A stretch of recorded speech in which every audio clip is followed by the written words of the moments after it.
Alam mo kung ano, Rilto? Hindi lahat ng nakapagtapos masasabi mong may pinag-aralan.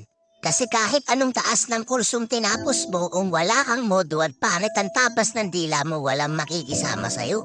At hindi lahat ng hindi nakapagtapos wala nang mangyayari sa buhay. Mas bilib pa rin ako sa mga taong marunong rumispeto.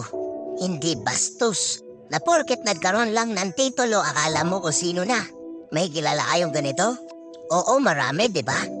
Nakakala nila porket may hawak na silang diploma, bida na sila kagad. Pwede na nilang tapak-tapakan yung mga taong hindi nakapagtapos. Hindi naman lahat. Oo, hindi naman lahat, pero maraming ganito, di ba? Minsan nyo bang naririnig to sa paligid nyo? Na may isang taong kaiinisan nyo kasi ang gaspang ng ugali. Tapos gagamitin yung mga linyahan na naturingan may pinag-aralan pero walang modo. Gamit na gamit yung linyang yun, di ba? Kasi oo, totoo.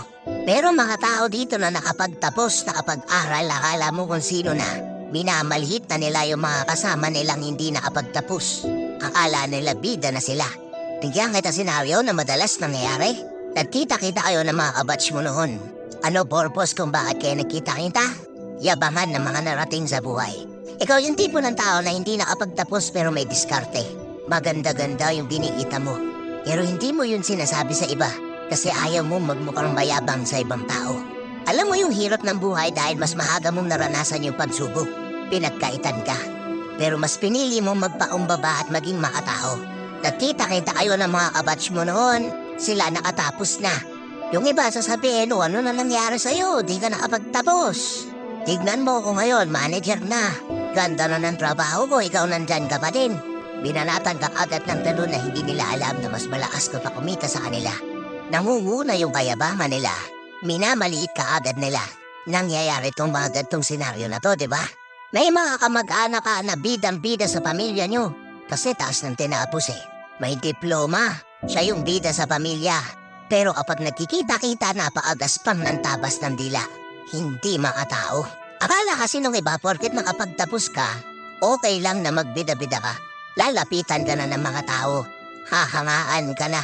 Oo, hahangaan ka nila kung nakapagtapos ka at nanatili kang mapagkumbaba. Pero pansinin nyo, yung iba nakapagtapos lang na wala na ng respeto. Nakapagtapos lang nag-iba na ugali. Titulado lang, alam mo walang pinag-aralan.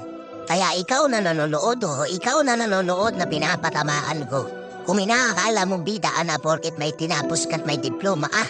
Tapos papakitaan mo ko ng kayabangan, walang modo, walang respeto, magaspang ang ugali. Hindi kita ituturing na may pinag-aralan. Kasi alam mo kung ano, Rilto? Hindi sa taas ng edukasyon na susukat ang pagkatao. Mababa man ang pinag-aralan mo.